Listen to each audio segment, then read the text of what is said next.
Senhor, igreja, podeis assentar, amados. Louvado seja Deus. Queremos louvar a Deus pela vida dos irmãos e das irmãs presentes. Feriado prolongado, né, irmãos? Sexta, sábado, domingo, segunda. Bastante gente aproveita aí para pegar uma estradinha, viajar um pouco. Isso é bom. Quem pode, né, irmãos? Isso é importante, descansar. Quero louvar a Deus pela vida do pastor Natanael, veio para a sede, sua esposa, a diaconisa Thalita, a Tuda e o Natan. Deus os abençoe por esse tempo, por esse um mês que vai ficar aqui. Glória a Deus, por esse tempo que vai ficar por aqui, né? Deus abençoe, vida dos irmãos, é muito bem-vindo. Irmãos, eu vou ser rápido, objetivo. Nós comemoramos, né, a Páscoa. E a minha pergunta é: o que o coelho que não bota ovos tem a ver com a Páscoa? Né? O que o ovo de chocolate tem a ver com a Páscoa? E o que o ovo tem a ver com a ressurreição de Cristo? Quem comprou? Não precisa levantar a mão. Quem comprou ovo de chocolate aí? Ovo de Páscoa. Irmãos, vendeu muito, viu? Fui no mercado ontem, só tinha os quebrados lá. Falei, meu Deus, né? Vendeu bastante.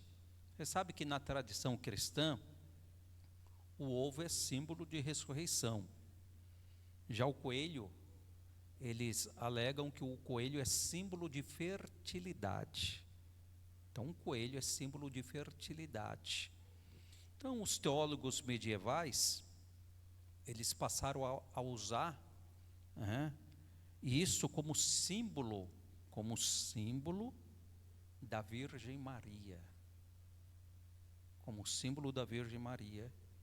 E a partir então do século XVI, que eles juntaram o ovo e o coelho, criando aí uma espécie de Papai Noel e seus presentes. Então, nós vemos muito comércio, muito capitalismo, o Deus Mamon, o tempo. Eu falando e ela falando da lei, fica difícil, né, irmão? Imagina que ela tiver maior, meu Deus. Hoje o Deus Mamon, ele impera. Eu estive, pastor Juraci, andando ali no centro de Mauá, em dezembro, andando por ali, né, comprando algumas coisas. Daí tinha pisca-pisca, árvore de Natal. Mal acabou, daí rapidamente, nos primeiros dias de janeiro, eles recolheram tudo, e colocaram o quê? Caderno, borracha, lápis. Mal acabou e já recolheram tudo e começaram a colocar fantasia de bruxa, de carnaval, não sei o quê. Mal acabou, ovo de Páscoa, e assim vai. Até o fim do ano. Comércio. E nós entregamos o nosso dinheiro o tempo todo ao Deus Mamon. O Deus Mamon está aí. O capitalismo está aí. E eles têm estratégia de como tirar o dinheiro do povo, como tirar o dinheiro da população, como tirar. E a gente tem uma tendência que eles usam os números quebrados hoje, daí coloca assim, ovo de Páscoa, R$ 49,99. Daí a pessoa, nossa, não está nem cinquentão, vou levar. Vou levar porque não está nem 50, está 49,99. Vou levar. Daí eles colocam lá uma roupa, 99,97. A pessoa não está nem R$100, vou levar, que está R$99,97, que é a estratégia de trabalhar com números quebrados. Isso tudo é marketing. Então, nós vemos a população, o Deus Mamon imperando, trabalhando para endividar o povo. E conforme já leu o pastor Valdir, em Êxodo, capítulo 12, está alegre, né? Está alegre.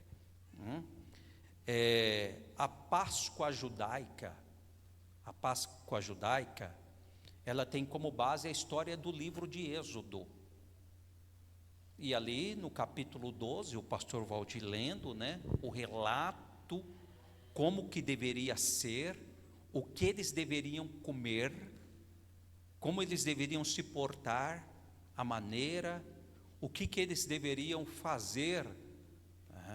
Então, onde os hebreus foram libertos da escravidão do Egito, o anjo estaria passando, e a casa que não tivesse nos umbrais das suas portas a marca do sangue, o anjo entraria.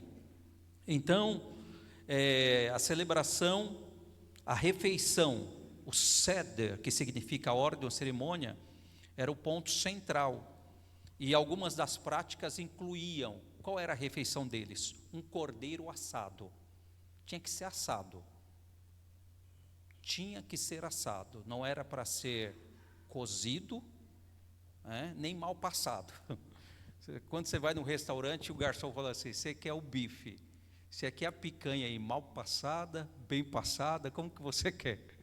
Ó, o Cláudio já riu ali. Cláudio, você acabou de se entregar, Cláudio. Quando eu falei mal passada, você começou a rir. Então, daí pergunta assim: você quer o bife mal passado, bem passado, como que você quer? Aqui veio uma ordem: cordeiro assado. Segundo, pães ázimos e ervas amargas. Daí tinha também ervas doces, vinagre, o charrosete e o vinho. Então, esse era o ritual que eles tinham que fazer, e eles tinham que fazer com pressa, não era devagar não, e tinha que calcular o que dava para a família, e o que sobrasse, não era para jogar fora ou deixar lá, o que sobrasse era para fazer o quê? Queimar. Era para queimar. Mas muito bem, irmãos, vamos para o Novo Testamento. A Páscoa cristã. A Páscoa cristã é a celebração da ressurreição de Jesus. E quando nós olhamos para o Evangelho de Mateus, os evangelistas, Mateus, Marcos, Lucas, João, mas vamos deter aqui. No Evangelho de Mateus, capítulo 26, Jesus, após ele concluir alguns discursos, realizar algumas obras, ele disse aos discípulos assim, olha o que ele disse aos discípulos: vocês bem sabem que daqui 2 dias é a Páscoa, nós vamos celebrar a Páscoa, nós vamos seguir alguns rituais, e eu serei entregue para ser crucificado. Então Jesus, ele começou a dizer para os seus discípulos o que estaria acontecendo, e ele foi chamado então para um jantar, o jantar em Betânia. E estando em Betânia, em casa de Simão, o leproso, aproximou dele uma mulher com um vaso de alabastro, e ali aquela mulher entrou, sem ser convidada. Ela não foi convidada, ela não foi chamada, mas ali ela foi. E tem uma explicação muito maravilhosa, só que não é objetivo. E Jesus então, ele é ungido ali, e ele diz que o que aquela mulher fizera seria relatado para todo mundo, para que todo mundo soubesse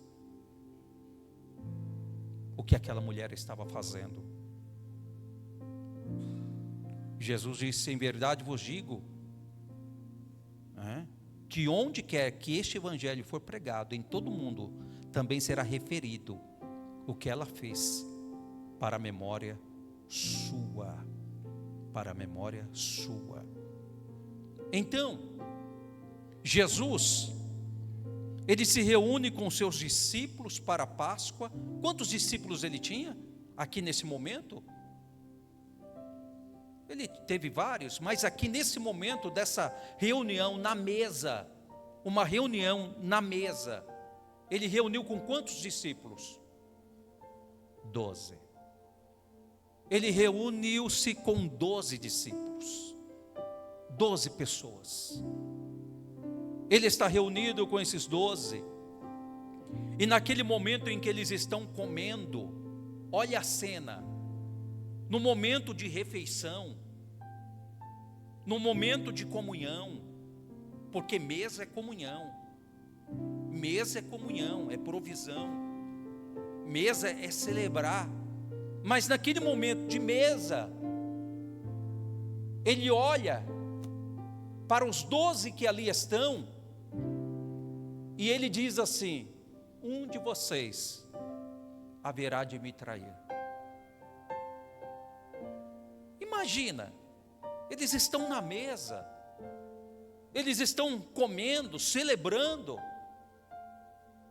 e Jesus olha e diz assim: tem um aqui. Ele está falando, tem um aqui que é um diabo, tem um aqui que vai me trair. Dá para imaginar a cena, um olhando para o outro e falando: será? Oh, acho que é você, hein? Oh, acho que você tem cara de traidor. Acho que é você, não sei não, acho que é você. Daí um perguntou: sou eu, Rabi? Sou eu? Sou eu, Senhor? Daí Jesus fala assim, vou responder um pouco mais diretamente: aquele que está metendo a mão comigo no prato, esse vai me trair. Eles estavam, sou eu. Daí Jesus, deixa eu dar mais uma orientação: o que mete comigo a mão no prato, esse há de me trair. Esse é o discurso dele na mesa, pastor Juraci. É um discurso forte. É um discurso forte. E ele então diz: em verdade o Filho do Homem vai, como acerca dele está escrito, mas ai daquele por quem o Filho do Homem é traído. Ai daquele que está preparando isso para o Filho do Homem. Daí, enquanto comiam, Jesus pegou o pão e começa a celebrar a ceia. Ele parte o pão, distribui e diz: este é o meu corpo. Isto é o meu corpo. Está dizendo: comei, isto é o meu corpo. Ele pegou o pão, o abençoou, o partiu e distribuiu e disse: isto é o meu corpo. Depois ele pegou o vinho e disse: bebei dele todos. Por quê? Isto é o meu sangue, o sangue da nova aliança, o sangue da nova aliança derramado para muitos para a remissão de pecados. Então o sangue de Jesus não é para expulsar demônio, o sangue de Jesus é para remir pecados. Se expulsa demônio no sangue de Jesus, sai demônio no sangue de... Não, sai demônio no nome de Jesus. O sangue de Jesus é para nos remir, é para nos purificar dos nossos pecados. E a Bíblia continua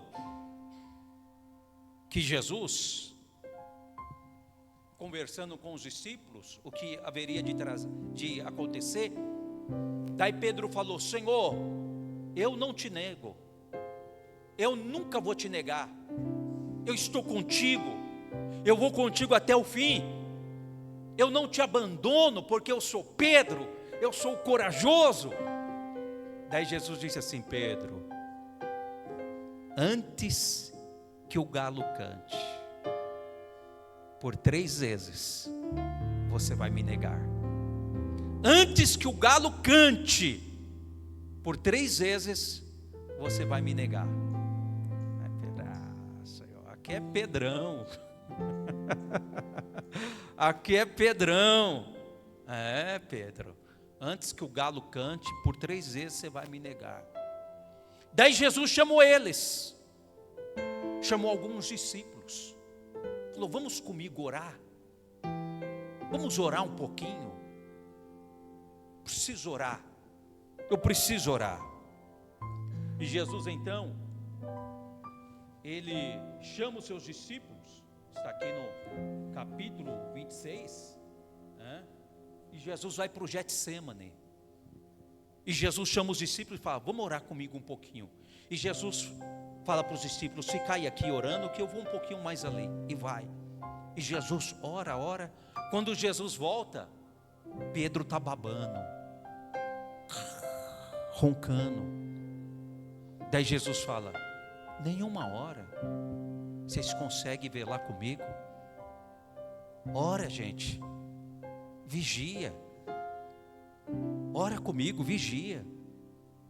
Daí, você está bem, então? Então tá bom. Vigia. Daí Jesus pega e vai orar novamente. Quando Jesus volta, os discípulos estão como? Dormindo de novo. Mas que vacilão, moço. Eles estavam dormindo de novo. Eles estavam vacilando de novo. Daí Jesus falou: gente, vigiai e orai para que não entreis em tentação. Na verdade o espírito está pronto, mas a carne é fraca. Daí Jesus fez o quê? Foi orar de novo, pela 3ª vez. Daí quando Jesus volta, Jesus fala assim: levanta, vai, levanta, seus dormiocos, levanta. Mas por que, mestre? Nós estamos morrendo de sono aqui. Levanta. Por quê? Porque é chegado o que me trai. É chegado o que me trai. O que está escrito aí? É chegado o que me trai. Esse homem, ele foi chamado por Jesus, ele andou com Jesus, ele conheceu Jesus, ele trabalhou ao lado de Jesus, ele ouviu Jesus, ele foi amado por Jesus, ele foi abraçado por Jesus, ele viu milagres, ele viu proezas, ele viu morto ressuscitar, ele viu aleijado ser curado, ele viu surdo ouvir, ele viu cego enxergar, ele viu mudo falar, ele viu milagres extraordinários, ele era responsável pelas finanças. A Bíblia diz que Jesus tinha pessoas ricas no seu círculo íntimo do ministério, principalmente algumas mulheres que eram afortunadas e que ajudavam o ministério de Jesus. E Judas cuidava do dinheiro, Judas era responsável em organizar, Judas ele era um pouco cauteloso, talvez até demais, que quando aquela mulher derrama o bálsamo em Jesus, Judas fala: para que isso? Para que esse desperdício? Outro dia um psicólogo começou a analisar o perfil comportamental de todos os discípulos, e de todos os discípulos sendo analisado para entrar hoje numa empresa, o único que passaria era Judas. Pedro não passaria, Tiago não passaria, Bartolomeu não passaria, nenhum passaria. O único que passaria era Judas, pelo perfil dele.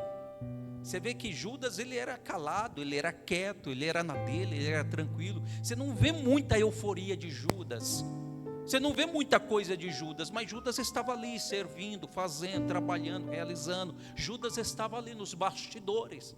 Porém, Judas viu uma oportunidade. Ele enxergou uma oportunidade de se dar bem na vida. Eu preguei uma mensagem numa congregação uma vez sobre o beijo da traição, mas não é o caso para hoje. O beijo da traição. Judas então procurou os principais do sinédrio e ele entregou Jesus por 30 moedas de prata. Ele falou: eu quero 30 moedas de prata. Então foi dado aquelas moedas para Judas. Sabe por quê? Jesus, ele era um homem comum, ele era um homem normal. Se alguém chegasse na reunião hoje, as imagens que nós temos e que eu coloquei aí, é imagem de filme, de coisas. Mas se você chegasse, você não ia ver um Jesus que ele era acima de todo mundo, loiro, do cabelo bonito, dos olhos verdes, dos olhos azul. Não, isso é imagem criada pela Igreja Católica. Jesus ele era queimado com o sol. Ele não tinha parecer nem formosura. Alguém olhava para ele e falava: quem que é Jesus aqui? É tudo igual. Pedro parece com Jesus, Jesus parece com Pedro, é tudo igual aqui. Então ele teve que ser identificado. Hoje fizeram essas imagens, do Jesus que se destaca. Daí o que acontece? Judas entrega Jesus, pega o seu dinheiro, e os homens perguntam: como que você vai fazer? Falou: eu vou levar vocês aonde eu sei que ele está. Eu sei onde ele está orando neste momento. Eu vou levar vocês até lá. Mas como que nós vamos saber quem é ele? É fácil, eu vou dar um beijo nele. Eu vou chegar nele e vou dar um beijo, e naquele que eu der um beijo, é esse. Dá para imaginar a cena? Ele andou com Jesus, ele viu Jesus fazer milagres, ele sabia quem era Jesus, mas a ganância, ele quis entregar Jesus, e ali ele chega, dá um beijo em Jesus. Então os homens já vêm, os soldados já vêm, já prendem Jesus. Daí nesse momento tinha um discípulo que ele era sanguíneo, ele era bravo, ele puxa a espada e ele vai para cima de um soldado por nome Malco. Daí esse discípulo de Jesus por nome Pedro, naquela situação, ele puxa a espada e vai para cima. Diz alguns historiadores que ele queria cortar o pescoço, mas daí Malco fez assim, daí pegou na orelha, daí cortou a orelha. Irmão, para imaginar comigo a cena um pouco. A orelha cortada, o sangue jorrando. Eu vejo aquele soldado como que se ele caindo de joelho, tipo, a orelha e sangue, sangue. E Jesus olha para Pedro e fala: Pedro, guarda a tua espada. Quem a espada usa, pela espada será ferido. Se eu quisesse, Pedro, eu pediria ao meu pai, e ele me mandaria agora 12 legiões de anjos. Se eu quisesse, Pedro, eu pediria ao meu pai, e ele enviaria agora 12 legiões de anjos. E Jesus, naquele momento, irmão Alisson, ele pegou a orelha. Eu não sei se a orelha estava pendurada, se estava caída. Jesus pega a orelha e coloca ela no lugar. Dá para imaginar a cena? Eu me pergunto, Senhor, qual foi o impacto para esse homem que teve a orelha colocada? Qual foi o estilo de vida dele dali para frente? Qual foi o comportamento dele dali para frente? Daqueles que estavam ali que viram, porque muitas vezes daquela situação alguns nem viram, mas os que estavam ali que viram a orelha sendo cortada e Jesus pegando e colocando no lugar. Qual foi o impacto que causou na vida daquele homem? A eternidade vai nos revelar. A eternidade vai nos revelar. E Jesus, então ele é levado para a casa do sumo sacerdote. Algumas versões diz para o palácio do sumo sacerdote Caifás. Não era do sacerdote, do sumo sacerdote Caifás. E ali então começa um interrogatório. E tentam achar alguma acusação. Até que ele falou que em 3 dias, não sei o que, daí o sumo sacerdote rasga as vestes dele, tipo, isso é suficiente, é merecedor de morte. Daí ele é levado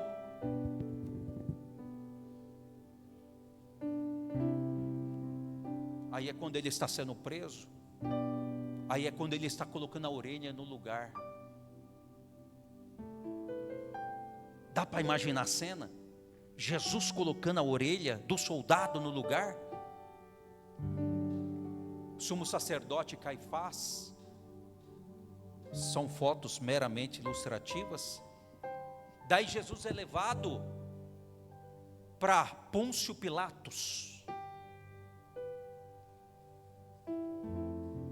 E Pilatos tenta encontrar uma saída para não condená-lo, porque Pilatos entende que ele é justo.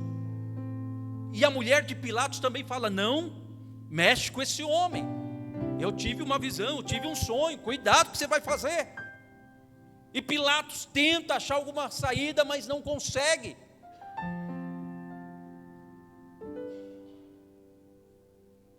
E Pilatos então, ele tem uma ideia.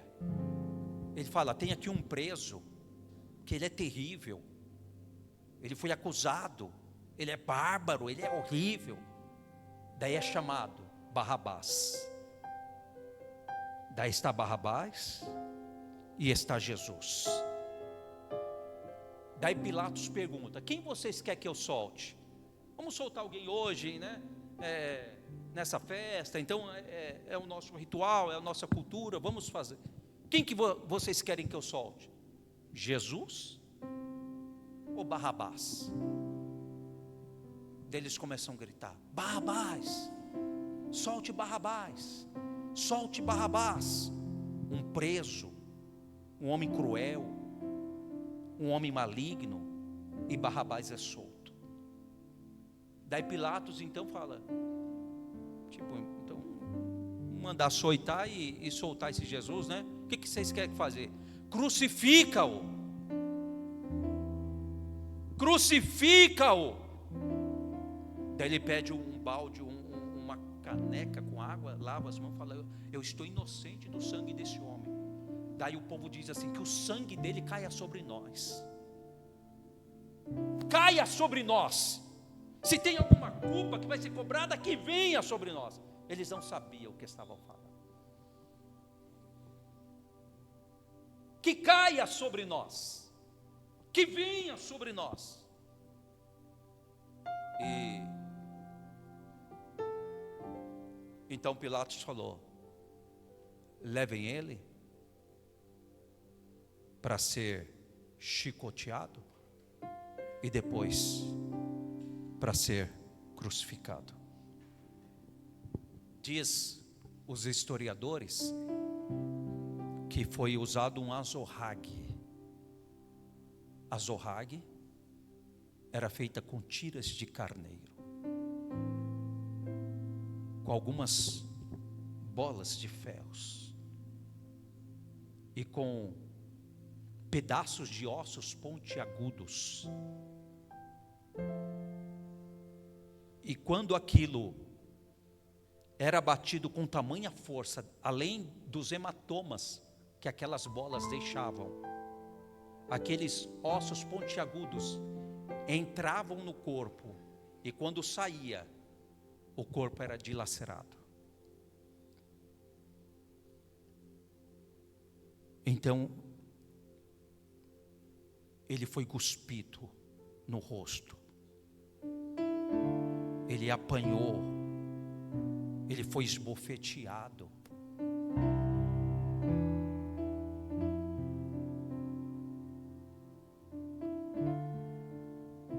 Ele foi dilacerado por nós. E a Bíblia diz assim, que como ovelha muda, ele foi levado ao matadouro e não disse uma palavra. Eu sou inocente, eu não mereço, eu sou justo. Ele não disse uma palavra. Ele suportou. E ele foi apanhando, e as pessoas cuspiam nele, e depois falava, vedaram ele, cuspiam nele. Me diga quem cuspiu você, me diga quem acabou de dar um tapa em você.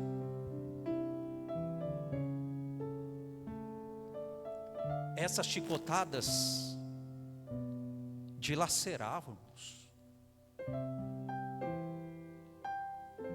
machucaram em várias partes do corpo, uma hora na perna, outra hora nas costas, e aquilo.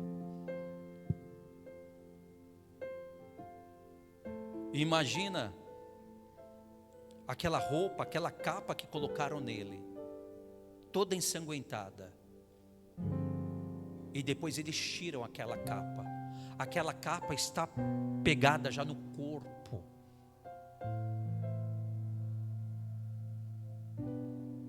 Osso pegado no corpo de Jesus, mas eles vêm e tiram aquela capa, põem a sua roupa,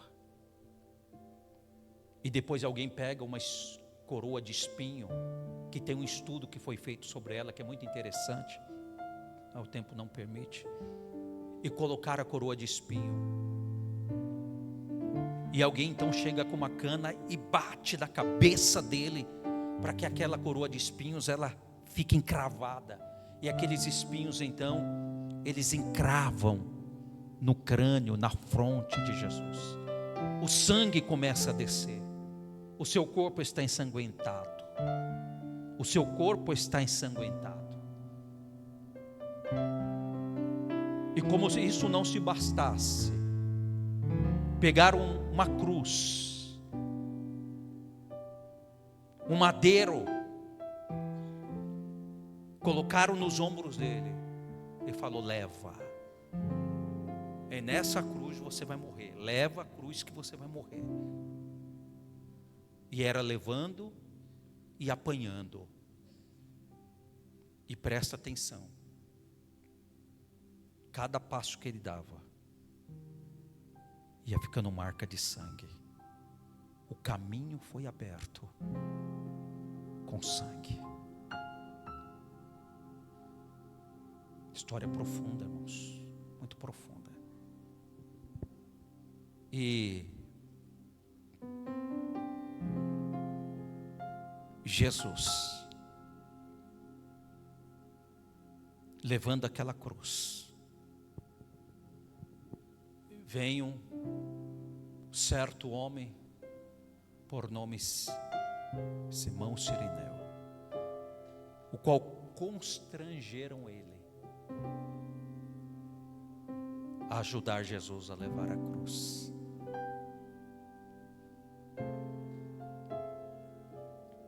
Chega no Calvário, é colocado um salteador, um assaltante, um ladrão à sua direita, outro à sua esquerda, e ele é colocado no meio. E alguém passava e falava: se é filho de Deus, por que Deus não faz nada por ele? Daí outro passava e falou: fez tanta coisa pelos outros, não faz por ele. Isso aí é um Zé Mané como os outros. Daí um ladrão falou assim: se tu és o Cristo, rapaz, desce daí, tira nós daqui. E o outro falou assim: Senhor, nós estamos aqui porque nós merecemos, o Senhor não fez nada, o Senhor não merece estar aqui, nós merecemos. Lembra de mim quando tu entrar no paraíso. Daí Jesus disse assim para ele: hoje mesmo tu estarás comigo no paraíso. Hoje mesmo tu estarás comigo no paraíso. Jesus teve sede, lhe deram vinagre, uma lança ao seu lado. Houve trevas. Jesus começa a dizer palavras. E alguém diz: ele está chamando por Elias. Vamos ver se Elias vai vir livrá-lo. E ele estava dizendo: Deus meu, por que me desamparaste? Ele sente naquela hora o peso do pecado de todos nós. E ele entrega o seu espírito.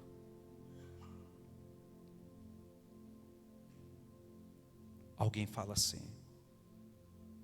vamos pôr uma pedra grande, porque os discípulos deles estavam falando aí que ao terceiro dia esse camarada ia ressuscitar. Vamos pôr uma pedra grande para que... E colocaram os soldados e uma pedra. E ao terceiro dia, as mulheres foram ao túmulo. E quando chegaram ao túmulo, viram o túmulo vazio. Viram o túmulo vazio. E o anjo que dizia: ele não está aqui. Ele não está aqui. Ele ressuscitou. Corre e diga aos discípulos que ele ressuscitou. E Jesus agora é ressurreto. Os discípulos estavam reunidos. Nessa reunião Tomé estava. E Jesus agora ele está num corpo glorificado. O corpo é diferente. Os discípulos estão reunidos. Tem uma parede. Jesus chega, ele passa e ele diz para os discípulos: paz seja convosco. Em outra reunião, que os discípulos começam a comentar, daí Tomé: eu não acredito, eu só acredito se eu ver. Eu só acredito se eu ver. Jesus se apresenta novamente, lá está Tomé. E Jesus chega para Tomé e fala: toca, Tomé. Bem-aventurados que não viram e creram. E Tomé diz aquela frase tão extraordinária: Deus meu e Senhor meu.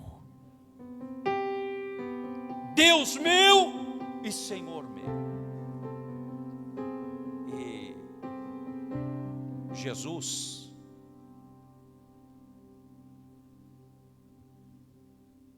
ele foi espancado, foi judiado, coroa de espinhos, levou a cruz, foi crucificado. Mas a nossa Páscoa, ao terceiro dia, ressuscitou. Ele ressuscitou. E Jesus, quando ele estava na praia, já ressuscitado,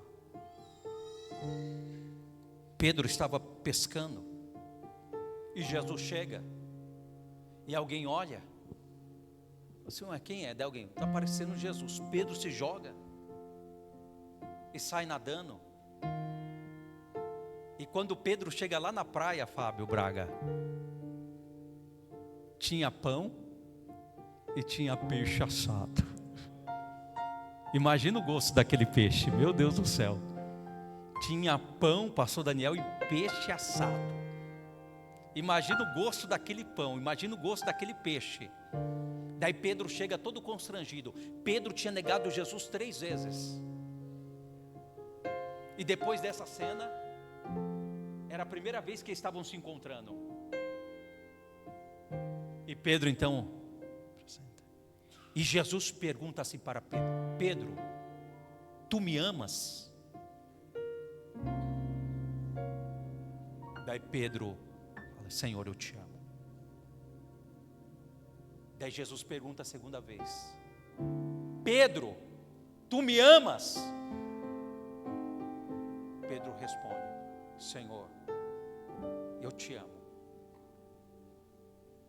Daí Jesus pergunta a presbítero Edmilson a terceira vez: Pedro, tu me amas, Pedro? Daí é como se Pedro buscasse lá no fundo, e ele está procurando dizer assim: irmã Maria, Senhor, pois nós vamos conversar. Senhor, tu sabes tudo, tu sabes que eu errei, tu sabes que eu falhei, mas eu te amo. E o Senhor falou: então apacenta os meus cordeiros. Jesus está aqui para nos dar oportunidade. Jesus está aqui para nos renovar, para nos restaurar.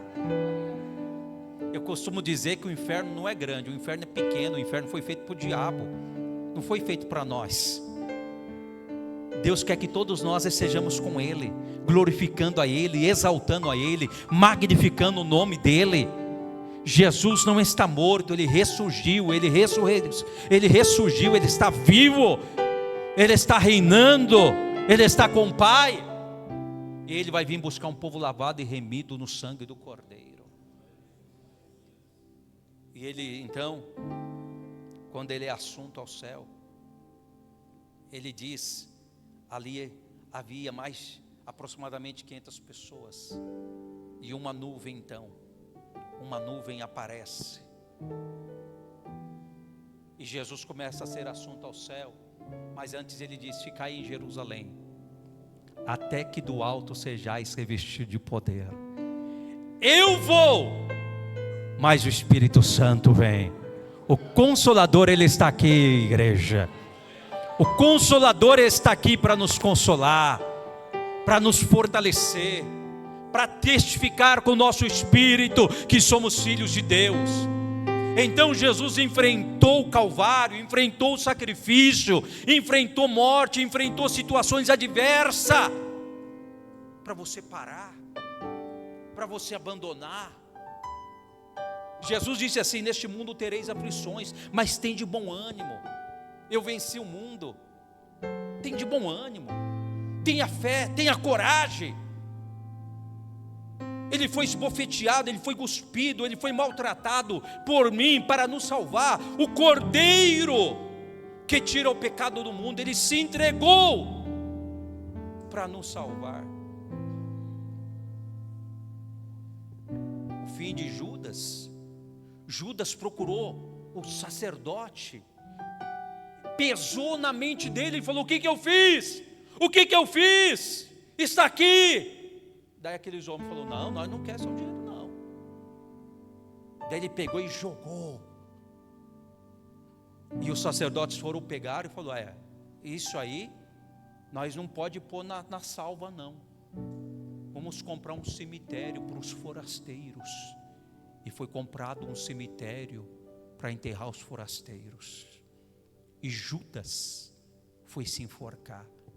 Diz algumas tradições que a corda escapou e ele se esborrachou. Esse foi o final de Judas. Irmãos, a história de Cristo, ela é linda, ela é fantástica. De um Deus que se torna homem, que nasce de uma virgem, tendo uma vida normal. O primeiro Adão já veio grande e pecou e falhou. O segundo Adão vem criança e vence. E ele vence. O cristianismo, Jesus Cristo, a razão da nossa fé, a razão da nossa existência.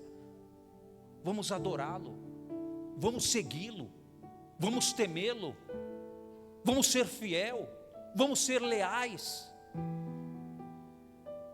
vamos continuar firme, independente das situações, das intempéries, das dificuldades da vida. Mantenha a firmeza de propósito, mantenha o compromisso de propósito.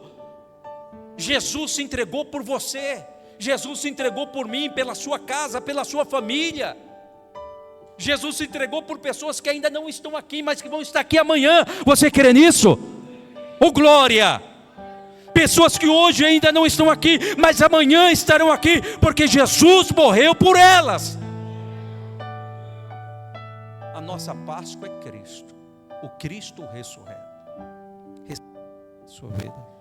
Você que ainda não é um cristão, ainda não confessou Jesus, esse é um pedacinho da história, tão pequena, né? Que o nosso tempo tão curto, mas que precisamos mencionar. Trazer a memória do Jesus que você serve. Esses dias eu tive a oportunidade de selecionar alguns alunos e falar: fale sobre o líder tal. Para outros eu falei: fala sobre o líder tal na escola. Fala sobre o líder tal. Para outros eu falei: fala sobre Jesus. Oh glória.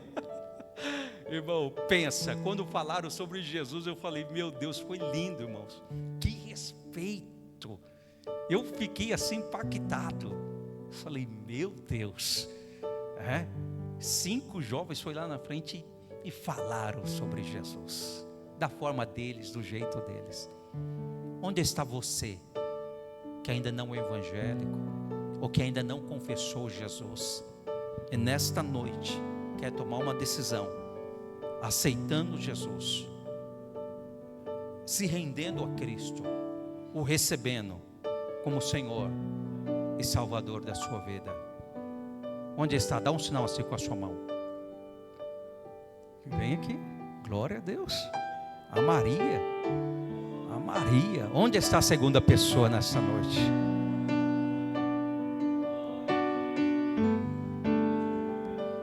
Neta do pastor Pereira. Vem aqui, pastor Pereira. Meu Deus, que alegria. Onde está a segunda pessoa para Jesus essa noite? Tem uma segunda pessoa para Jesus essa noite? Jesus, Ele está vivo. Jesus, Ele está vivo. Oh glória. Há uma segunda pessoa para Jesus? Há uma segunda pessoa para Jesus essa noite? pastor Daniel. Porque canto hino, você cantou porque ele vive. Vamos nos colocar de pé. Antes de orar, vamos cantar com o pastor Daniel.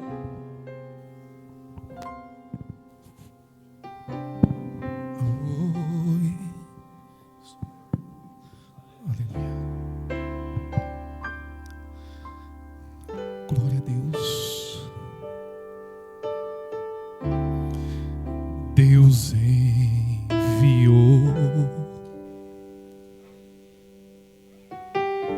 seu Filho amado para perdoar, para me salvar. Na cruz morreu por meus pecados, mas ressurgiu e vivo com o Pai está. Porque Ele vive, posso crer no amanhã. Porque Ele vive, temor não há, mas eu bem sei, eu sei que a minha vida está nas mãos do meu Jesus, que vive está. Oh, aleluia, glória a Deus.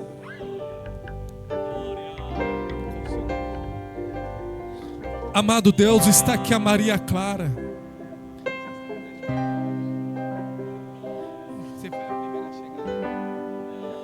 A Maria Clara hoje, ela foi a primeira aluna a chegar na EBD.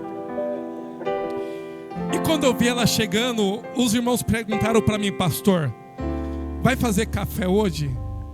Eu falei: vai fazer café por causa da Maria Clara. Eu quero que ela participe do café hoje. E hoje ela está tomando a maior decisão da vida dela. Eu peço para a igreja estender as mãos, abençoando a vida dela. E a vida dela não será mais a mesma. Amado Deus, está aqui a vida da tua filha que nesta noite está aceitando a Jesus como o único e suficiente Salvador da vida dela. Escreva o nome dela no livro da vida, meu Pai. Ó Pai, que o Senhor venha guardar a vida dela, as suas emoções, meu Pai, que o teu Espírito Santo venha encher ela e que o teu nome seja glorificado. Maria Clara, repita comigo: eu, Maria Clara. Maria Clara, nesta noite, Aceito Jesus como único e suficiente Salvador da minha vida. vida. Glória a Deus, a igreja pode aplaudir ao Senhor Jesus. Glória a Deus.